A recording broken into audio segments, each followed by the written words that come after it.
دي فعاليات قبل الافطار دايما. واضح ان في مثلا اللي هو مدفع الافطار ده ولا حاجه، لكن الناس كلها ماشيه كده، فانا عايز اشوف الناس كلها ماشيه كده في اتجاهنا رايحين على فين.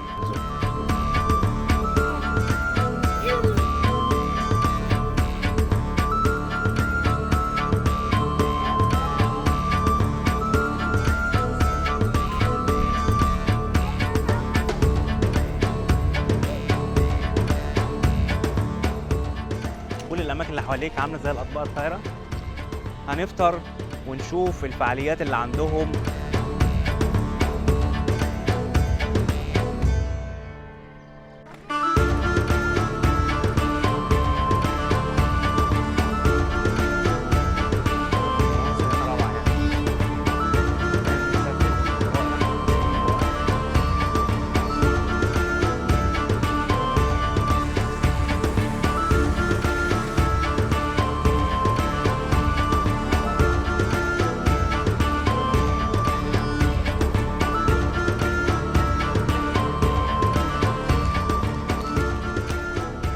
حاجه جميله قوي واحنا ماشيين دلوقتي.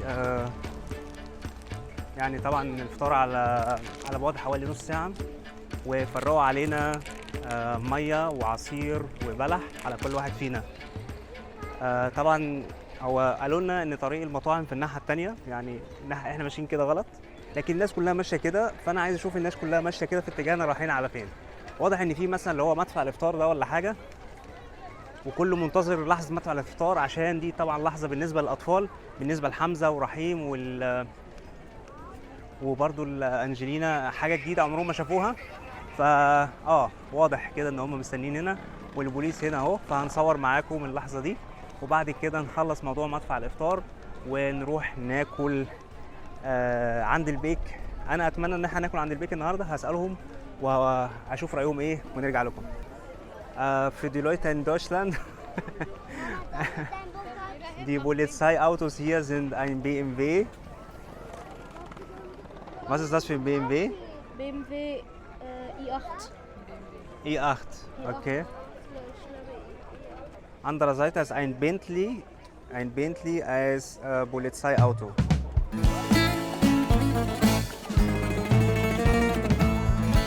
دي فعاليات قبل الافطار دايما. انا شفتها في التلفزيون من قيمه يومين، ودلوقتي احنا التلفزيون اهي، دي كاميرا التلفزيون اللي بتصور،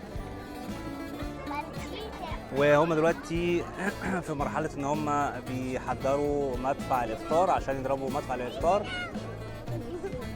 ده منظر الطابور يا جماعه قبل الافطار، كله عايز يتصور، كله واقف في الطابور ده عشان يتصور مع المدفع، والشرطه اللي مسؤوله عن المكان وعن المدفع. فطبعا انا برضو واقف هنا مع حمزه ورحيم في اخر الطابور.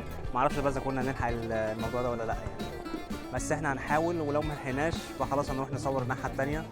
المهم ان هم يشوفوا المدفع بيضرب ازاي، ويجربوا النقطه دي عشان يشوفوها في حياتهم، وبعد كده نروح نكمل فطار ان شاء الله. واقفين طابور حوالي 10 دقايق عشان ناخد صوره واحده بس مع المدفع والبوليس. ده شكل الناس وهي بتاخد الصور واحنا منتظرين.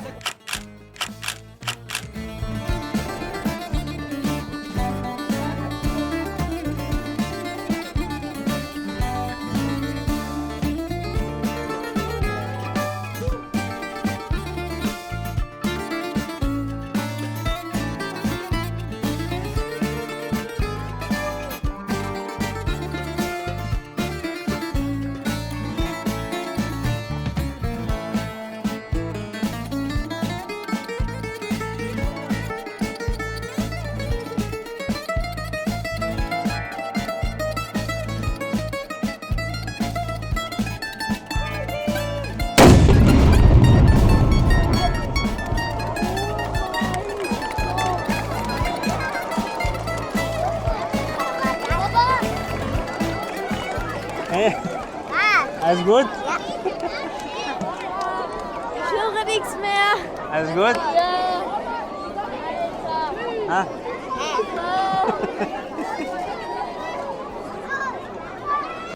وبكده يبقى اول مره بالنسبه لي انا كمان، على فكره مش بالنسبه للاطفال بس، بالنسبه لنا ان احنا نشوف الكانونه اللي هو مدفع الافطار، ويكون حتى بالنسبه للاطفال ان هم عاشوا التجربه دي لاول مره هنا في دبي اكسبو 2020. الناس اللي وزعوا علينا عبوات الافطار تسلم ايديهم، ربنا يخليكم يا رب ويجعله في ميزان حسناتكم. بلح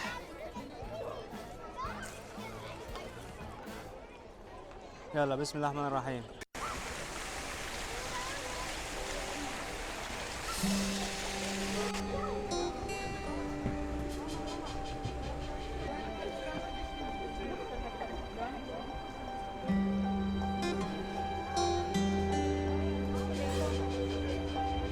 كأنك داخل على سفينة فضاء.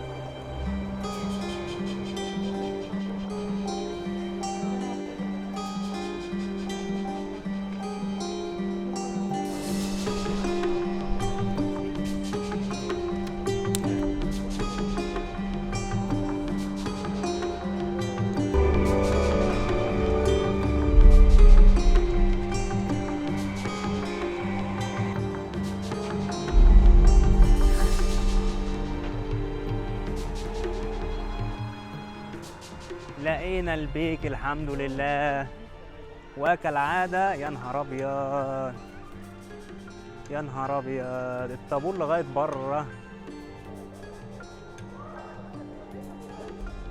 Nee, ich bestehe nicht darauf, aber wir sind schon hier. Und es lohnt sich hier zu essen.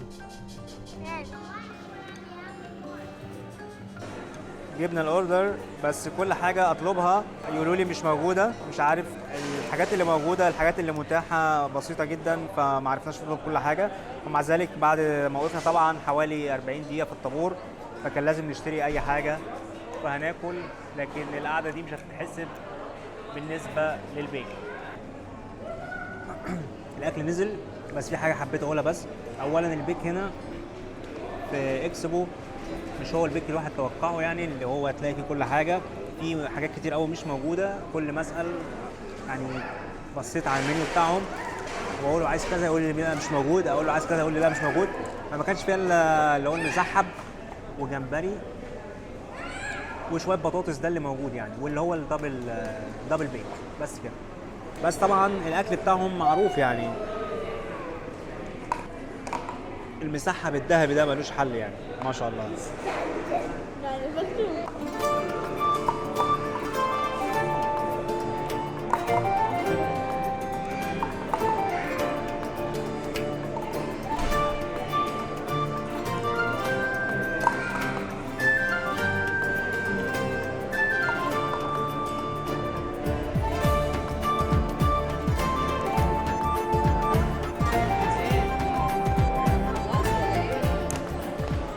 أنا الليفل from essence.